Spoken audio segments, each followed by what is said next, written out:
Shema Yisrael, Adonai Eloheinu, Adonai Echad. B'ezrat Hashem. With the Siyata Dishmaya, we're here at the Yeshiva after Arvit.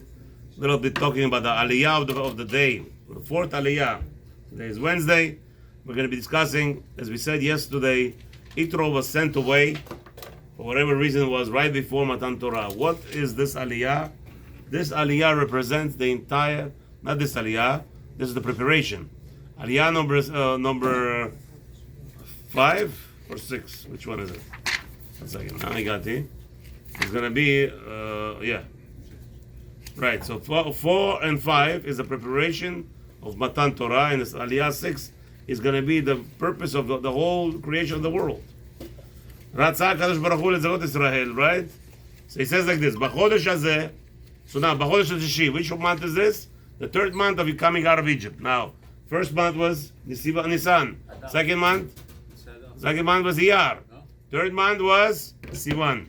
So it says in the Aliyah that in this month, Hashem, now the 6 days of, it's talking about of preparation. They were preparing for the ultimate purpose of coming out of Egypt.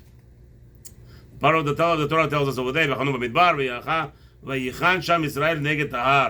imagine yourself. This is the feeling. This is the ultimate goal.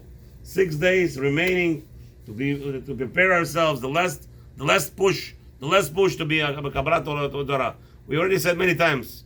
The Torah was received by Adam HaRishon. What are we talking about here? The Torah, Adam HaRishon knew the whole Torah. His children knew the whole Torah. All the predecessors, Noach knew the whole Torah. Abraham Avinu knew the whole Torah. So what's going on here? What are we talking about? What are we talking about now? We're going to be getting the representation. We are the representative of Kadosh Baruch Hu, and now we're going to be receiving the contract of representation of the right to show to be a partner with Hashem. Why are we the only nation alive today?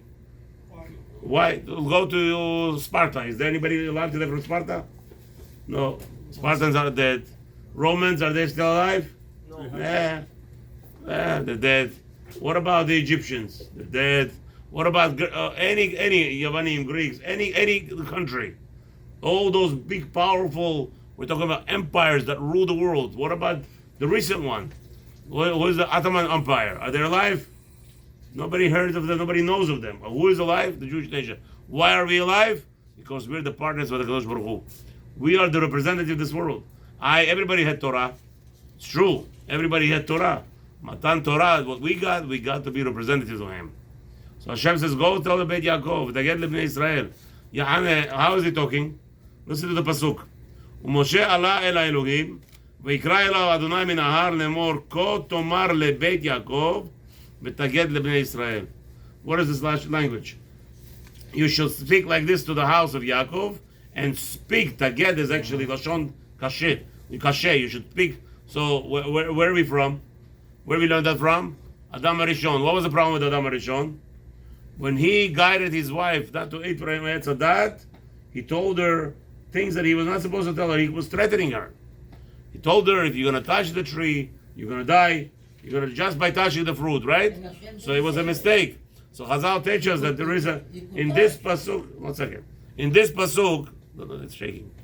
In this pasuk, Hashem is actually guiding Moshe Rabbeinu how to talk to a woman. But tomar lebeit Yaakov. Yan, talk to your wife. When you talk to your wife, give her instructions. Give it to her with a soft tone.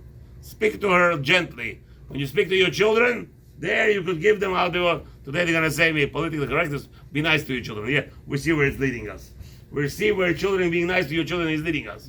Believe in Baruch Hashem. Again, yeah, of course, you have to be mikarev, doche, obviously. But again, the mishpat, v'taged lebnei Israel. To the children, you speak to them. And if you have to tell to them seriously, hello, mister. If you put your finger into the, what's his name? Imagine yourself, a child is putting his finger into the electric. Obviously not everything that the child does is bad, as putting his finger in electricity. Obviously not. According to the Betun, according to the Cheshbon, everything has to be done, calculated properly. And obviously you have to go to the rabbi and ask him where you give your child over the zets.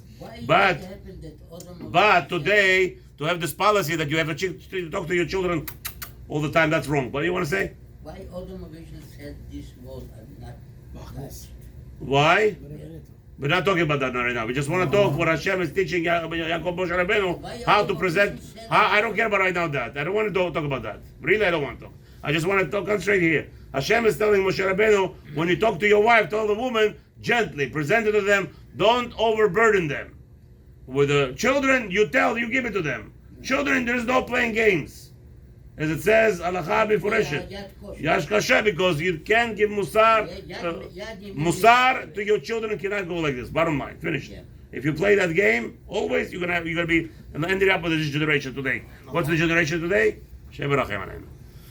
Atem reitem asher asiti leMitzrayim. You saw what I did. So Hashem is telling him all the preparation. Atem tilim mamlechet kohanim goy kadosh. Here we're declared we are all kohanim. Ad kedei kach. Sometimes the Talmid Chacham, let's say, he got divorced. Preferably, there's a Talmid Chacham got divorced. Who should he get married to? Should look for Betula. Yeah? Mitzad zeh. Mamlechet Kohanim. What does that mean, Mamlechet Kohanim? He's a representative of Hashem.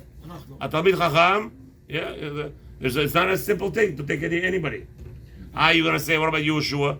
Who did Yehoshua marry? He got married Gioret, and he married somebody who was unfortunately most famous, right? No, whatever she was. But you see that it's not such a big akpada. Rahab is his wife. Yeah, and she was from the street. And if you see that over there, there's different mila. Even a person from the street could become a big tzaddiket. She was there. She's a big tzaddiket in the end. Yeah, okay.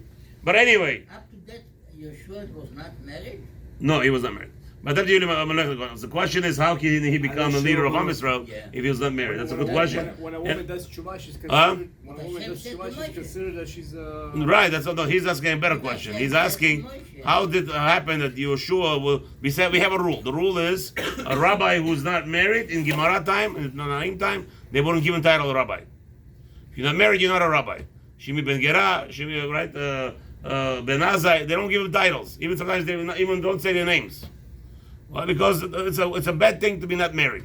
So he's asking a beautiful question. I didn't even talk about it till today. Beautiful question. I have no answer.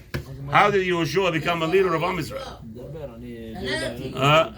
The answer is Hashem said this to Moshe. Yeah, so Not Moshe choose Yeshua. Still you have that chisaron. You still have that chisaron.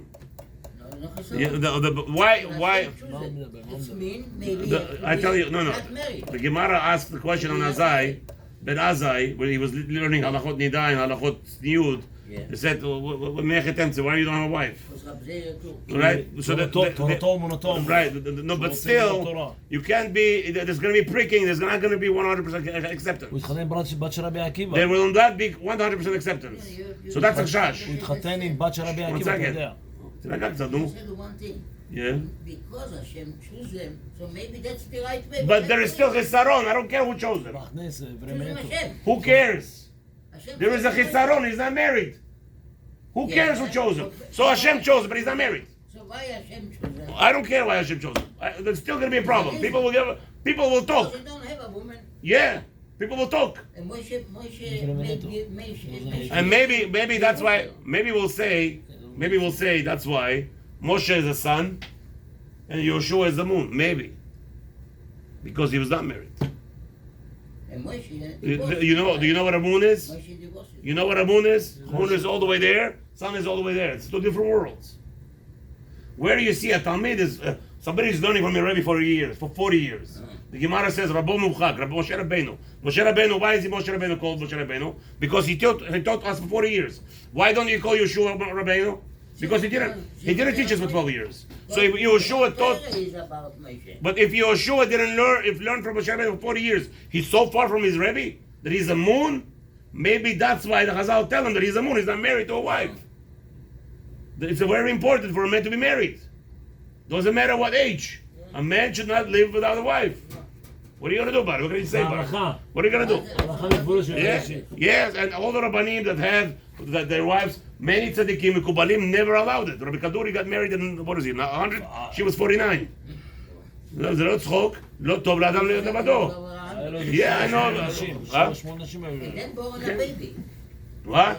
Baba Saleh have 4 women, 1 house. 3 one time. 4, הרביעי אני מכיר את הבן של אוקיי, הנכד שלו. זהו, ואתם תהיו לי אני מכיר ממלכת את כהנים. הנכד שלו. אוקיי. ואתם תהיו לי ממלכת כהנים גוי קדוש, אלה הדברים אשר תדבר על בני ישראל. So the Aliya ends, sorry, no. Yeah, this is what you tell to the Jewish nation. Tomorrow we're gonna go into the I know we Baruch Hashem, we're very excited over here, and it's good to be excited, but we're gonna put all the excitement aside. Why? Tomorrow we're gonna go into the chuppah. This is the Aliya. Tomorrow's Hamishi and the chuppah of we're gonna no Shishir. Today we finished Revi'i. Again, why are you asking?